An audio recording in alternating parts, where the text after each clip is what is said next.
이번에 이준석 대표 압수수색 진행이 됐어요. 좀 약간 저는 개인적으로 보면서 아니 이 시기에 왜 갑자기 생뚱맞게 압수수색을 뭐 이런 생각을 좀 했었는데 그때 우리 또 개혁신당 김종철 최고위원이 입회하셨고 네네. 그 내용을 좀 자세하게 알고 계시니까 네. 요 이야기 좀 자세하게 좀 나눠보도록 하겠습니다. 그 전에 어떻게 보셨는지 한 말씀씩 좀 해주세요. 압수수색 이게 좀 너무 생뚱맞지 않았습니까?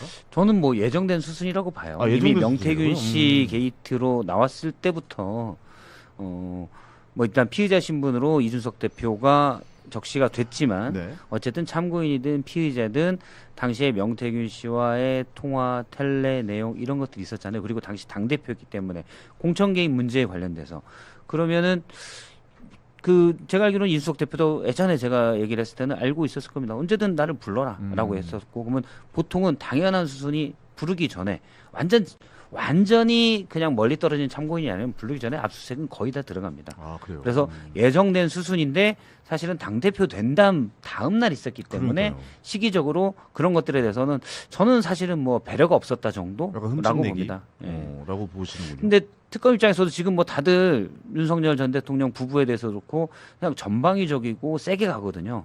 그래서 뭐 그걸 고의로 그랬다고 보지는 않아요.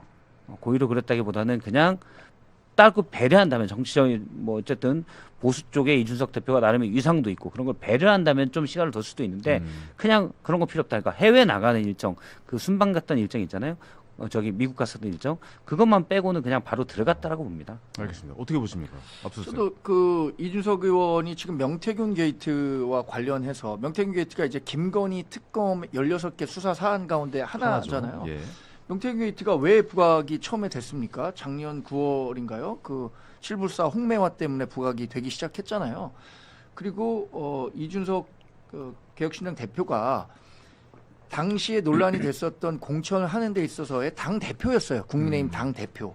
그리고 명태균 씨에게 김명선 전 의원 경선하라는데요. 이런 메시지를 전달한 것도 확인이 됐었기 때문에 특검에서는 어떤 식으로든 이준석 대표에 대해서 수사를 할 수밖에 없었을 거라고 생각해요. 근데 그때 당시 상황은 약간 좀 사이가 안 좋았을 시기 아니에요? 윤석열 전 대통령과 예, 그렇습니다. 지금 그 윤석열 전 대통령과 굉장히 굉장히 사이가 안 좋았기 때문에 과연 윤석열 전 대통령의 공천 개입이 이준석 대표를 패싱하고 그러니까 공천관리위원장들 당시에 이제 두 분이 있었거든요. 윤상현, 정진석. 그렇죠. 정진석은 이제 시도의원하고 단체장, 보궐선거는 윤상현.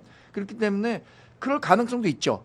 그렇기 때문에 그건 수사를 해봐야 되는 거라고 생각했고 특검이 압수수색은 정해진 수순이었는데 예상 못하지는 않았었을 것 같은데요. 압수수색에 대해서. 그래요? 시기와 관련해서는 여러 사람들이 전당대회 다음 날 그 압수수색하면 이거 좀 이상한 거 아니야?라고 얘기하는데 전당대회 과정 중에 만약에 압수수색을 했다면 더 이상한 시각으로 볼 수도 있었을 것 같아서 저는 시기와 관련해서도 뭐 이렇게 문제 제기를 할 수는 있죠. 그러나 그것이 뭐 큰 설득력을 갖기는 어렵지 않은가? 이렇게 봅니다. 알겠습니다. 어떻게 보세요? 이거 예상 못했을 거라고 지금 이야기를 좀 주변에서 좀 이야기 나오고 있는데 저희가 일단 예상했습니까?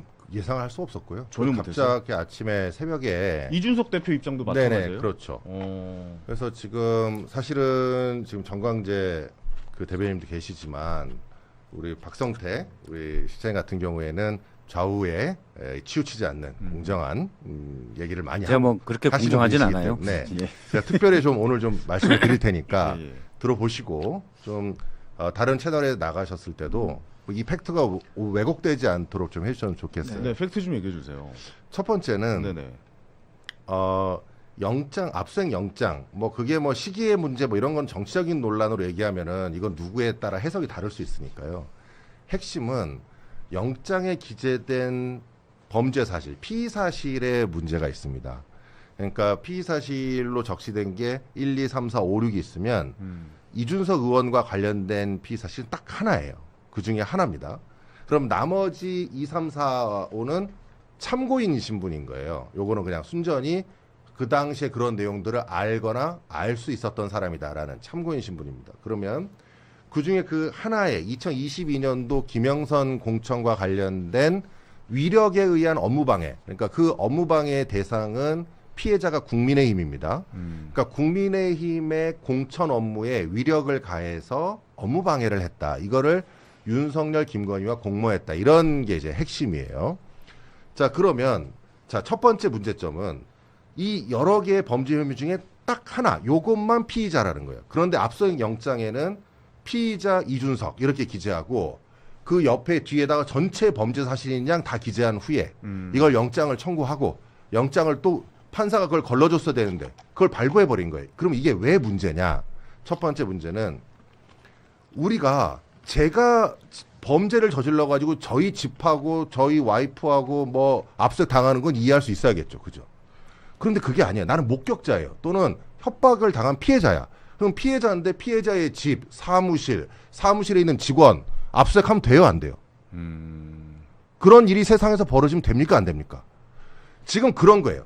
참고인에 해당되는 내용을 가지고 피의자로. 국회의원의 의원실을 당 대표인 의원실을 압수수색하는 거예요. 그리고 또 하나는 아침 새벽에 와가지고 일부러 변호인 참여가 어렵게 하려는 거죠. 그거는 이제 휴대폰을 통째로 가지고 가고 싶은 욕심 때문에 그런 거예요. 왜냐하면 그 안에 다른 걸 들어보고 싶거든. 그게 이제 원래 그 욕심 때문에 그런 겁니다. 근데 이거는 또 아니라고 부인할 거니까 제가 그 논리는 뺄게요. 두 번째에 꼭 말씀드리고 싶은 거는 그럼 그 혐의가 그럼 인정될 수 있는 혐의냐? 이게 판사가 못 걸러줬어요. 이게 내용이 뭐냐면은 위력에 의한 업무 방해거든요. 그럼 위력의 대상이 어디냐면 국민의힘에다가 위력을 가했다는 거예요. 그럼 국민의힘이라고 하는 만약에 회사로 치면 법인에다가 위력을 가할 수가 있어요? 없어요. 그러면 법인을 대표하는 사람한테 위력을 가했다는 거야. 그러면 법인을 대표하는 사람이 국민의힘은 그 당시 이준석 당대표인 겁니다. 그러면 당대표한테 위력을 가한 거잖아요. 그러면 이걸 위력이란 말로 하니까 어렵게 들리시니까 협박으로 바뀌어볼게요. 협박을 가해서 공천을 했다라고 생각을 해봐요. 그러면 협박의 피해자인 거예요. 피해자는 공범이 될 수가 없어요. 애당초. 이준석 대표가 그때 당시에 이제 국민의힘 대표가 오히려 지금은 그때는 피해자의 모습이 더 있었다. 왜냐하면 국민의힘이 피해자라고 적시를 했거든. 범죄 사실에. 이준석 대표를 패싱하고 공천하고 막 그랬던 일도 그런 있었다라고 해서 얘기하는 거죠. 그래서 이제 법리적으로는 이 타인의 업무를 방해하는 건데 위력에 의한 업무 방해를 하는 건데 판례가 여러 가지가 있어요. 위계 위력과 관련된 판례가 있는데 실질적으로 법인과 대표이사, 무슨 공단과 이사장 이렇게 되면 이거는 같은 사람이잖아요. 공단의 업무는 이사장의 업무와 같은 거예요. 거의 실질적으로. 네. 타인의 업무긴 하지만은 결국은 여기가 피해자이기 때문에 이 같은 사람에 대해서 위력을 가할 수가 없는 거죠. 그러니까 이준석이 국민의힘의 위력을 가할 수가 있어요? 그게 당 대표기 때문에 당 대표가 공천 업무를 하는데 자기가 자기를 위력할 수 있나? 그러니까 애당초 구속요건 해당성이 인정되기가 어려운 사안이고 그렇다 그러면 압수수색 영장 중에 혐의가 있는 건 단 하나도 없어요. 그러면 이거를 판사가 그 판례가 2개가 있어요. 제가 그래서 제 채널에 자세히 올려놨습니다. 그리고 어제 그래서 각종의 기자분들한테 알려드렸고 그거에 따라서 보게 되면 혐의가 없단 말이에요. 혐의가 인정되기 어렵기 때문에 영장 발부 자체가 잘못됐어. 근데 일단 발부가 됐잖아요.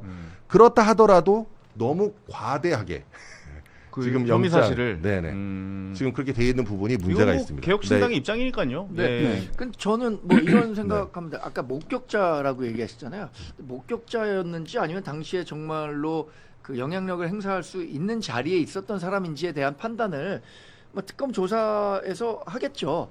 또 하나는 아니 근데 그거는 왜 이제 그 말씀이 틀리냐면 제가 이제 왜 이거는 꼭 지금 다 지적을 하는 거냐면 또 다 이게 영향력이 있으시기 때문에 제가 말씀을 드리는 겁니다. 영향력을 미칠 수 있는 자리였다. 그건 당연하죠. 그게 당대표예요.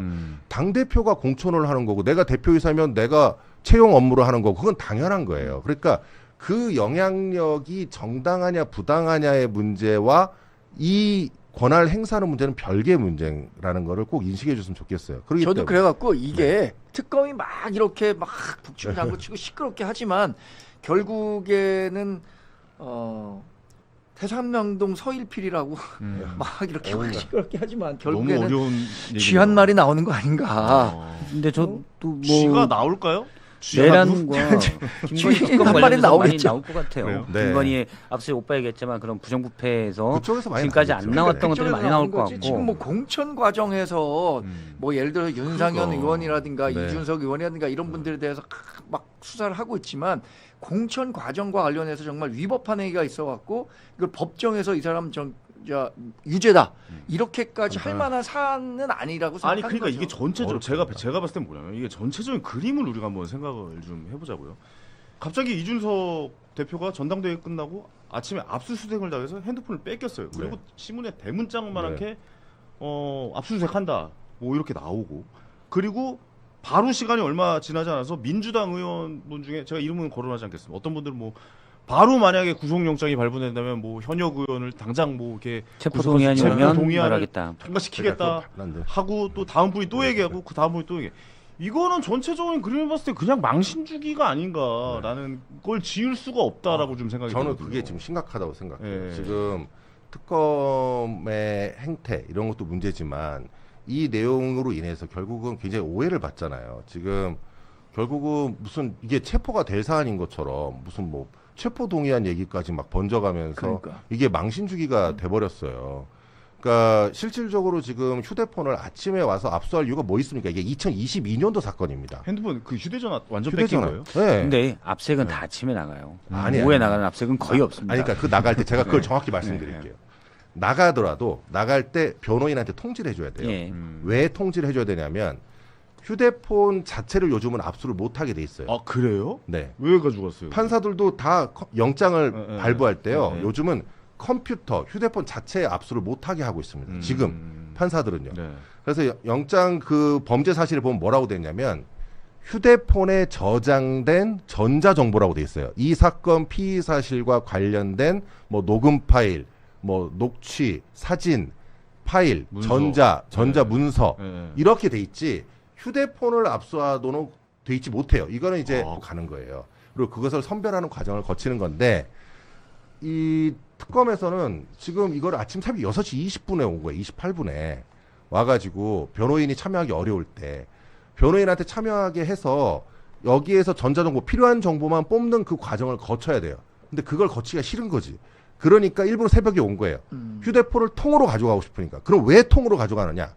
통으로 가져가서 변호인이 참여 안 할 때 쭉 다 보고 싶은 거야. 다른 거 뭐 있나? 그게 민주당에서 계속 얘기했던 그런 짓 하지 말라고 했던 바로 그거예요. 지금 근데 왜 특검이 어떻게 할지는 봐야 되는데 대부분 압색을 하면은 말씀하신 대로 봉인해서 가거든요. 네. 그 다음에 이제 피의자나 또는 참고인이든 또는 그 대리인, 변호인들이 입회하에 거기에서 문자나 텔레나 예를 들어서 카톡 내용 보면서 이건 넣고 그 관련된 정보만 빼갑니다. 복사를 해갑니다. 그 다음에 네, 다시 맞아요. 돌려주죠. 그렇기 때문에 사실은 핸드폰 그냥 가져간 거는 이거는 그냥 물론 그 자리에서 이걸 다 선별할 수가 없으니까 대부분 다 그냥 가져가요. 가져가고 나중에 이걸 그냥 자기들끼리 보는 게 아니라 봉인하잖아요. 변호인 입회하에만 개봉해서 어떻게 봉이네요? 이렇게 뭐 뭐 이렇게 비닐로 예, 싸요? 싸서 어. 봉인해서 가져갑니다. 봉인지가 있어요. 네. 그 봉인지를 딱 붙이고 원래 들어가서 보면 안 됩니까 그러면? 그건 티가 나겠죠. 그럼 당연히 이 변호인들이 네. 대신 이제 이런 경우 있어요. 중요 사건이 아닌 경우인데 예를 들어서 누군가 제가 아는 지인도 뭐 분이 이제 정치 뭐 이쪽에 정치권에 계신데 핸드폰을 압수수색 당했어요. 그럼 가서 얘기를 해. 우리가 지금 보려고 하는데 오실 거냐? 그럼 귀찮잖아요. 그렇죠. 사실 별게 없는 사람은 귀찮아요. 그러면 알아서 하셔라. 그러면 그때는 이분들이 마음대로 할 수가 있지만 사실은 입회하게 되면은 거기서 이건 안 됩니다. 이건 안 됩니다. 다 커트할 수가 있어요. 야, 그래도 핸드폰을 가져간다는 건 저는 제 거 다 볼 것 같은데. 왠지 요즘에 그 하나만 C타입 그 그렇죠. 꽂기만 해도 다 복사가 되는. 근데 이제 그래서 입회를 해야 되죠. 입회를 해서 상황인데, 예. 이건 아니다. 이것만 가져가라. 라고 그거를 하는 노리는 거죠. 거예요. 그거를. 그러니까. 그러니까 이번에 이제 압수수색을 할 때 제가 의원실 압수수색에 대응을 했잖아요. 그러면 이제 제가 변호인 혼자인데 물론 계속 하나씩 다 태클을 걸지만 수사관하고 검사는 여러 명이 들어오잖아요. 그래서 동시다발적으로 막 여기저기 한다고. 그러면 제가 그거를 선별하는 절차에 다 참여할 수가 없지 않습니까? 그게 이제 특검에서도 그 과정에서 제가 참여하지 못하는 그 순간에 열어보고 찾아보고 그러는 거예요. 이런 탐색 행위를 금하라고 영장의 범위를 기재해 놓는 거예요. 네. 그래서 이게 헌법상의 영장주의를 위배한 중대한 위법에 해당됩니다. 그래서 이런 일들은 꼭 이 사건뿐만 아니라 국민들한테도 그래서는 안 돼요. 국민들한테도 휴대폰을 항상 그런 식으로 가져갑니다. 아 그러면 요구해도 되는 거고요? 그럼요. 이거 가져가지 여기서 마세요라고. 선별합시다. 선별하고 가져가세요. 네. 정보만 가져가세요. 보고 싶은 게 뭐예요? 보고 싶은 것만 보시죠. 뭐 때문에 압수를 네, 하신 거예요? 그러면 그 이렇게? 범죄 사실과 관련된 거 봅시다. 네. 아니 일단 봉인해서 가져갈게. 그럼 위법입니다. 네. 그러면 쭉 보고 나서 없으면 그냥 닫고 돌려줘야 돼요. 아, 역시 변호사를 옆에 둬야 돼요. 그런데 이런 얘기를 해줘야 됩니다. 일반 국민들은 그걸 모르니까 네. 내놓으라 그러면 내놔. 물론 봉인해서 가져가. 야 검찰이 나와서 그거 가져간다는데 그 일반인도 겁나서 어떻게 합니까? 그리고 봉인해서 가져간 다음에 네. 전화하죠. 참여하시겠어요? 이 포렌식 작업 한 며칠 걸리는데 한 3일 정도 걸리는데 같이 옆에 있으시겠어요? 그럼 있으시겠어요? 검찰청 실제로 안에서? 그렇게 안 걸려요. 실제로 몇 시간도 안 걸려. 더 그렇죠. 거짓말하는 거예요. 네. 그런 식으로 한 다음에 시간 오래 걸린다고 거짓말해가지고 참여 못하게 그 상태에서 자기들이 프로그램에 딱 꽂습니다. 꽂으면 쫙 올라가요. 뜨죠. 예. 다 열어볼 수 있어. 일일이 하나씩 열어보는 거예요. 천천히. 아 무섭다. 근데 그건 제가 잘 모르겠어요. 왜냐면 그렇게 말씀하신 대로 하면은 휴대폰 압수수색 없어요. 그렇잖아요. 그 자리에서 선별해서 가져가라. 그럼 그 자리에서 이걸 기계랑 같이 와서 이동형 기계로 와서 쭉 원래 선별해야 되는데 지금 근데 그 뭐 선별이라는 절차가 걸- 어떻게 되는지 모르겠는데 대부분은 일단 가져간다. 왜냐하면 안 가져가면 이걸 숨길 수도 있으니까. 그건 뭐 이준석 대표를 얘기하는 거냐. 예를 들어 김건희 씨다. 김건희 씨가 아니 그 사항만 거기서 가져가세요. 현실적으로 불가능해요. 그러니까 그래서- 봉인한 상태로 맞아요. 가져가서 거기서 하는 게 그게 맞습니다. 뭐 절차적으로 제가 어떻게 되는지 모르지만 늘 다 그렇게 했죠. 그렇게 해야 되는 게 맞잖아요. 네. 자, 그럴 때 그러면 봉인하는 절차에도 누가 참여해야 되냐면 변호인이 참여해 줘야 돼요. 그래서 이게 문제없이 봉인된다는 걸 알아야 되는데 이준석 대표 거는 어떤 문제가 있냐면 아침에 그날 채널A 방송이 있었잖아요. 아침에 가야 되잖아. 새벽에 오자마자 그거를 휴대폰을 달라 그래가지고 생방송 가는 길에 이준석 대표는 법조인이 아니잖아요. 그리고 변호사 전화가 안 되잖아. 그 시간에 잘 새벽에 저도 연락을 못 받았고 다른 변호사도 뭐 연락 못 받은 상태니까 그러니까 건네줄 수밖에 없는 거예요. 꺼가지고 핸드폰 꺼서 주고 방송 가신 거고 그럼 그 사이에 봉인이나 참여 절차를 아무것도 지나지 않은 거예요. 형소법에 정확히 써 있어요. 알겠습니다. 압수를 집행하기 전에 미리 통지해야 된다. 왜 미리 통지하냐 그러면 사람들은 그걸 오해하잖아. 야 압수하는 걸 왜 미리 알려줘? 그러면 안 되지. 그 미리의 의미가 아니에요. 그 미리의 의미가 아니야. 나 압수할 테니까 너 미리 증거 빼돌려. 이런 미리가 아니고 지금 가면서 지금 압수할 거고 저거 할 거니까 변호인 부르세요. 네네네. 저 부르세요. 그러라고 미리 통지하라는 거예요. 참여할 권리를 보장하기 위해서. 변호사를 입회하에 그렇죠. 진행하겠다라는 의미가 근데 있군요. 어쨌든 지금의 사안을 두고 민주당에서 뭐 체포 동의안이 국회로 넘어오면은 기꺼이 동의해주겠다 이렇게 얘기하는 것은 대단히 정치적이에요. 정치적이죠. 뭐 그럴 가능성도 저는 뭐 0%라고 봅니다. 아니 이 정도 사안 갖고 현직 국회의원에 대해서 체포 영장을 특검에서 칠 수 있는 사안인가요? 저는 이건 완전히 뭐 그냥 이 8월 2일에 치러지는 전당대회 앞두고 두 사람이 정치적 선명성을 인정. 보내기 위한 그런 뭐 일환이라고 봅니다. 그건 그냥 정치 공세예요. 정치 공세. 이건 크게 정치 공세일 정치 것이다. 공세고 예, 예. 저도 볼 때는 이준석 대표에 대한 예를 들어서 업무방해 혐의 그러니까 앞서 말씀하신 내용은 그러니까 국민의힘에 대해서 어떤 정당한 공천 작업이 이루어지도록 해야 되는데 그거를 방해했다라가 되는데 일단은 현재까지 나와 있는 뭐 명태균 씨와의 통화 내용 그거 한기호 사무총장이 그러는데 창원 의창 경선한다는데 이게 22년 5월 8일 통화 녹취예요. 근데 그거는 이걸 그럼 업무방해로 볼 수 있냐? 네. 의심은 될 수 있지만 이거를 이건 업무방해야. 그러니까 네. 의심할 여지 없이 형법상 죄는 명확해야 되거든요. 그렇게 하기에는 무리가 있어요. 그거는 할 수도 있는 말인 거죠, 그냥. 그리고 여론조사를 명태균 씨에게 김영선 공천 주려면 압도적인 여론조사를 가지고 와라. 저는 사실 이것도 할 수 있는 말이라고 봐요. 그래서 이준석 대표가 아마 그 당시에 잘 피해서 얘기를 많이 했을 거고 이준석 대표가 과거에도 자동 녹음을 쭉 했었기 때문에 본인 말도 상당히 법적인 문제는 조심했을 거라고 봅니다. 근데 근데 제가 말하는 거의 전제는 지금까지 나와 있는 내용으로 봤을 때 네. 일단 특검은 의심하고 수사하고 기소도 할 수 있다고 봐요. 뭔가 근데 나올 이게- 것이다라고 생각하고 가져간 근데 이게 거죠. 법정에서 그러면 유죄로 현재까지 나와 있는 말로만 봤을 때 유죄가 인정받기 저는 그건 사실 좀 어렵다고 봐요. 그러니까 대표로서 의견을 얘기할 수도 있는 거고 그리고 가장 큰 정황은 유리한 정황은 그거죠. 윤석열이랑 사이 안 좋았잖아. 그러니까요. 근데 어떻게 공모가 가능해?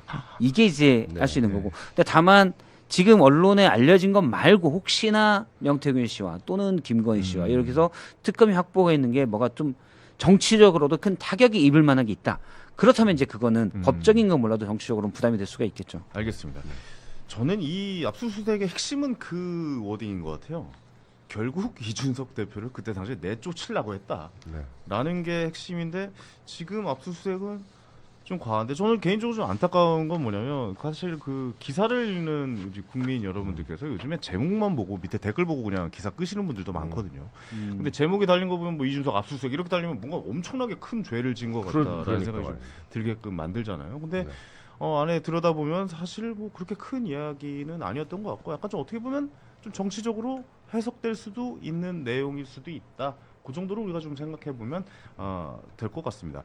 자, 그리고 그 이야기 마지막으로 짧게 좀 한 말씀씩 좀 부탁드릴게요. 앞으로의 특검의 향방에 대해서도 좀 궁금해요. 지금 안철수 의원이 지금 뭐 특검 수사 협조하지 않을 것이라고 근데 갑자기 또 생뚱맞게 안철수 의원한테도 뭐 이렇게 갑자기 조사한다고 뭐 이렇게 내란 특검에 대해서 왜 내란을 거부하신 분이잖아요. 이분은 지금은 또. 특검의 시간이고요. 네. 안철수 의원에게 출석해 달라고 한 거는 그 참고인 신분이잖아요. 네. 안 나가도 전혀 네. 뭐 상관이 없는 일입니다. 보통 이러다 참고인으로 물었다가 뭐 피의자로 바꾸고 뭐 그런 일도 있으니까 난 안 나가야지 뭐 이런 겁니까? 그 그건 아니잖아요. 하나는 박찬대 의원이 이번 그 당대표 경선 과정에서 김건희 특검법과 관련해서 강화된 김건희 특검법을 다시 발의하겠다.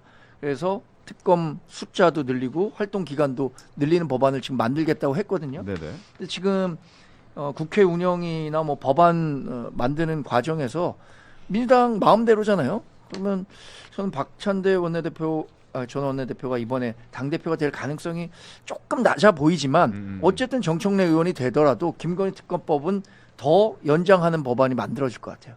그래서 이것을 하여튼 올 연말까지는 어떤 식으로든 특검에서 아까 얘기했잖아요. 특검이 압수수색만 해도 그 사람은 죄가 있는 사람으로 우리 대중들은 인식하게 되거든요. 보여질 가능성이 높죠. 뭐 이런 과정들이 연말까지 계속될 것 같아요.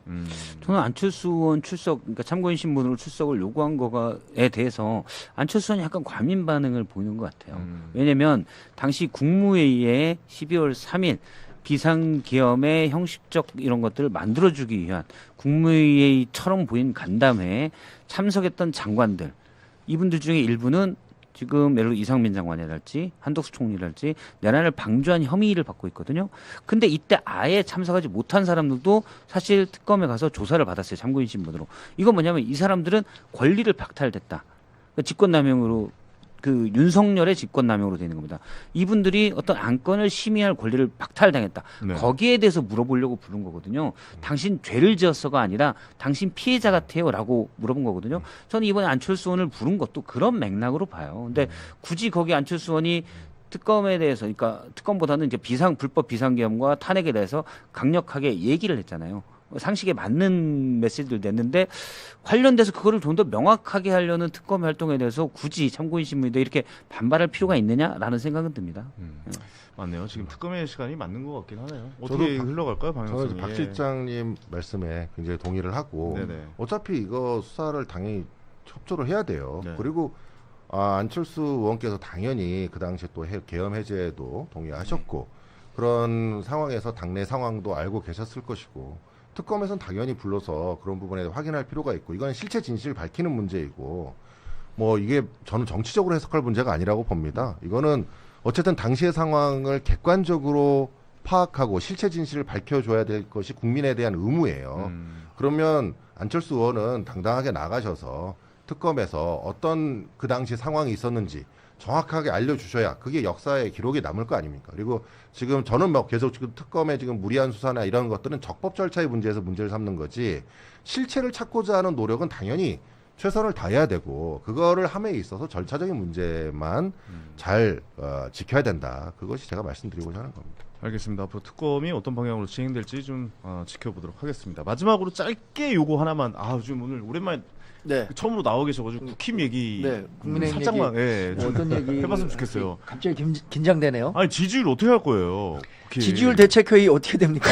지지율 대책회의 그 어디 했었잖아요. 아니 좀 너무 좀 힘들지 않으세요? 괜찮아요? 국힘 힘들죠. 지금 내부? 예. 힘들죠. 지금 이거 어떻게 타파요? 지금 근데 안타깝게도 김문수도 후보가 장동혁 전환길 손잡고 극으로 가는 것 아니냐 뭐 이런 얘기 또 나오고 있어요. 이거 좀 제가 제3자의 입장으로 얘기해도 됩니까? 네. 이거 이렇게 가면 안 되는 거 아닙니까? 글쎄 저도 예. 당내 뭐 스펙트럼이 굉장히 넓다고 했잖아요. 우리 당에. 네네네. 저는 그러니까 좋은 일종의 분들도 더 개혁 많으시고. 쇄신파의 목소리를 대변하고 있다고 생각해요. 알죠, 우리 당에 알죠. 예. 뭐 지금 당 대변이 한 7, 8명 계신데 그 중에 아마 뭐 대변인들도 약간의 정치적 후견주의가 있고 뭐 그래요. 어느 사람이 이 대변인을 썼으면 좋겠다라고 추천을 하기 때문에 대변인단이 구성되는데 네.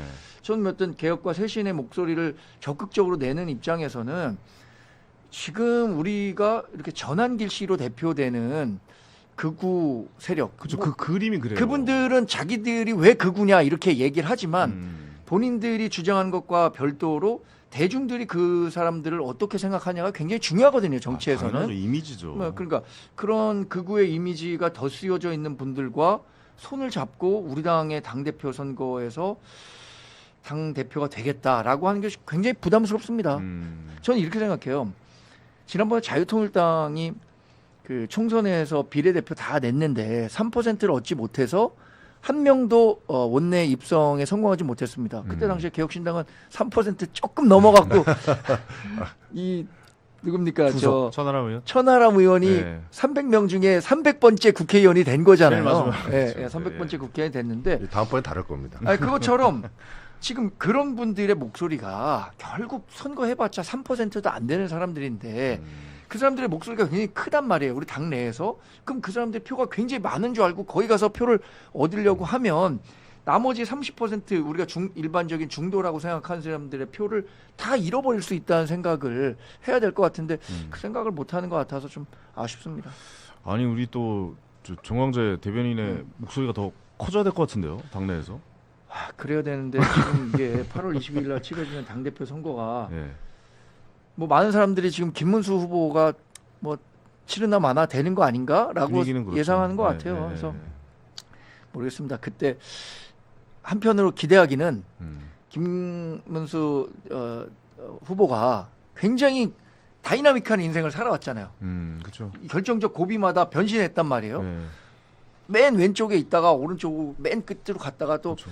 이번 대선 그러다- 때도 변신했잖아요. 그래서 이 예. 딱 가운데로 오는 그런 군자 표변의 모습을 오. 보여주시면 어떨까라는 생각도 갖고 있는데 현실화 불가능한 가능성은 일이에요. 그러니까 제가 현실화 가능성은 좀 낮은 것 같아서 좀 걱정입니다. 그분은 극과 네. 극만 달리셨어요. 중간을 가본 적이 없어요. 잘 됐네요. 저희 박성태 연구실장님 네. 조언 말씀 국힘을 위해서 한번 저는 해주세요. 예. 국민의힘의 몇몇 합리적인 인사들에게 조언을 했는데 잘 안 하더라고요. 원래 잘 안 일차적으로 듣더라고요. 예. 저는 지금도 이제 정광재 제가 참 좋아하는 그러니까요. 합리적이고 네네네. 뭐 생각도 바르시고 일단 또 잘생겼잖아요. 그래서 제가 참 좋아하는 분인데 대변인단이 성명을 내세요. 오, 전환길 대변인단이- 쫓아내라. 대변인단을 다 모아서 그렇죠. 좋은 생각이십니다. 대변인의 성명을 내서 저는 한 10분 넘지 않아요? 그래도 대변인단이? 지금 원외 대변인은 8명인가? 네. 그 중에 마음 맞는 한 대여섯 명이라도 해서 마음 맞는 사람이 없는 것 같더라고요. 저랑 같은 뜻을 갖고 있는 사람이 없어요? 없을 것 같아요. 그리고 옆에 인형이라도 좀 세워놓고 그래서 가지고 저는 국민의힘 분들에게 계속 얘기하는 게 왜 성명이 안 나오냐. 조은 의원 물론 전환기 씨 안 된다라고 성명이 얘기했어요. 아니고 항명해야 되는 거 아닙니까? 거의 지금 근데 분위기는? 이럴 때는 세력을 보여줘야 되거든요. 한 명씩 얘기하는 건 큰 의미가 없어요. 정론관에 너댓 명씩 딱 서서 자 1차 일진 나가라. 뭐 김재섭, 김용태 이런 분들 나가서 전환길 출당시켜라. 성명 내고 우리가 그래도 보수 정당의 명맥을 위하는데 극우에 흔들리면 안 된다. 이 성명 내고 그 다음 날쯤에 이제 한 재선의원 그룹 중에 한 4명만 있으면 돼요. 그럼 4명이 또 성명 내고 그 다음 날쯤에는 그날 오후든지 그러면 중진들 중에도 한 4명. 이거 노회한 정치인이 있으면 그걸 물밑에서 조율을 하면 되거든요. 근데 이분들이 지금 그런 뜻을 갖고 있는 분들이 꽤 있긴 있어요. 무서운가 봐요. 근데 왜 안 나서냐? 나오기가. 이게 권력 향배가 어디로 갈지 모르니 일단은 머리 받고 있는 게 최고다. 이 생각을 하는 거예요. 근데 일단 그러면 안 관망. 되죠. 예. 네. 근데 어차피 총선까지 3년여가 남았기 때문에 3년 가까이가 남았기 때문에 지금 목소리 내는 게 나중엔 더 좋을 수가 있어요. 전 그렇게 보는데 그 정치인이라면 정치인들 세비 받는 사람들이라면 국민들 세금으로 월급 받잖아요. 뭐 최소한 그 정도 캐파는 있어야 돼요. 난 바른 말 하겠다. 예, 예. 근데 그런 분이 10명도 없다는 건 너무 아쉬워요. 네네. 사실 주식도 폭락할 때는 관망이거든요. 아. 네. 그래도 지금 폭락 중이니까 아, 관망. 관망하고 계시지 않나 생각합니다. 마지막으로 한 말씀. 네. 국힘을 위해서 아. 개혁신당으로 오라 뭐 이렇게 얘기하시는 겁니다. 어떻게 하셨죠? 개혁신당의 문이 활짝 열려 있기 때문에 누구든지 오시면은 네. 저희는 환영을 하고요. 또 하나 마지막으로 말씀드리고 싶은 건 네. 이제 당원이 극우적 생각 가질 수 있죠. 그리고 뭐 특정 정치 뭐 이런 그런 생각 가질 수 있습니다. 그건 누구나 자유니까요. 그런데 그 당원이 그런 생각을 가진 게 문제가 아니라 전환기 씨 같은 경우에는 수많은 사람들에게 계속 선동을 하고 있다는 게 문제예요. 잘못된 내용을 선동하고 있는 것. 본인만이 그 생각을 가지고 당에 입당해서 조용히 있으면 아무 문제가 없죠. 그럴 수 있죠. 뭐 사람이 틀린 생각할 수도 있고 잘못된 생각할 수도 있고 그게 꼭 뭐 틀리지 않을 수도 있고요. 그렇지만 이제 그런 것이 국민의힘의 큰 악재가 되기 때문에 반드시 아까 박성태 실장님 말씀하신 것처럼 당 자체 차원에서 그런 부분의 문제점은 제기해주는 사람이 반드시 있어야 된다. 그러지 않으면은 어려우니까 지적을 하시고 당당히 개혁신당으로 와라. 이렇게 제가 봤습니다. 근데 제가 네. 개혁신당으로 가셨던 분들의 말로를 보니까 아, 민주당으로 가시더라고. 저희 개혁신당이 지금 다른 개혁신당입니다. 보도자료 내세요. 전환길 나가라. 대변인 낼 수 있잖아요. 연락 붙들어 미세요. 힘들어하시는데. 주식에서는 네. 관망해야 된다고 했잖아요. 떨어지는 칼날을 맞아요. 잡지 않아야 되는데 잡아봐요. 재밌어요. 당대표 선거 끝나고 뭔가 나오겠죠. 예, 알겠습니다. 좀 국민의힘의 입장을 한번 좀 들어보고 싶었어요. 왜냐면 좀 그 내부 상황도 좀 궁금했거든요. 근데 또 우리 정광재 또 대변인님께서 워낙 또 진취적으로 예, 예. 예, 개혁적으로 또 하고 계시니까 좀 앞으로의 활동도 지켜보도록 하겠습니다. 자, 이제 오늘 이야기 좀 마무리하도록 하겠습니다. 오늘도 후원해주신 분이 계시네요. 이지은님, 박소원님, 김덕수님 방송 시작하면서 또 바로 후원해주셨다고 합니다. 저희도 후원을 받고 있거든요. 예, 많은 관심과 사랑 부탁드리겠습니다. 자, 구독자가 제가 네네네. 3,140번대였는데 네. 3,220명대로 올랐네요. 오늘 생방송하면서 또 100분 넘게 구독자가 올라오고 역시 좋으신 분들이 나오니까 예. 확실히 차원이 다른. 예, 저희는 약간 좀 우상향하고 있는 분위기라 그러네요. 예, 저희는 관망하에 주지 마시고 지금 저평가되어 많은 있는 참여 거죠. 예, 성장주. 예, 부탁드리도록 하겠습니다. 구독, 좋아요, 알림 설정 여러분들 저희 좀 알고리즘 좀 받게 좀 도와주시고 저희 연지 이제 내일이면 일주일 된 거거든요. 여러분의 사랑과 관심이 좀 많이 필요합니다. 그리고 여러분들 댓글 남겨주신 분들 선물 많이 드리고 있으니까 지금 확률이 굉장히 높은 편이니까요. 많은 관심과 사랑 부탁드리도록 하겠습니다. 오늘 당첨자 발표해 드리도록 하겠습니다. 오늘 선물 대상자 조명숙님, 황현이 좋아요 이렇게 보내주셨고요. 예, 이런 거 당연히 뭐 드려야죠. 예, 셀로님, 박성태 소장님, 정광재 대변인님, 황현이 진행자님 수고 많으십니다. 케미 굿이라고 보내주셨고요. 앞으로 전진, 김건희 집안이 모두 사기의 연류 이렇게 또 마지막 멘트까지 보내셨습니다. 요 두 분께 세 분이 아니군요. 세 분이 전에 두 분이네요. 두 분께 선물 보내드리도록 하겠습니다. 자, 고수들의 초정밀 정치해부쇼 여의도 너머 TV에 다 깐다. 내일 오전 10시 30분에 역시 여러분 찾아서 인사드리도록 하겠습니다. 시청해 주셔서 감사합니다. 고맙습니다. 고맙습니다. 고맙습니다.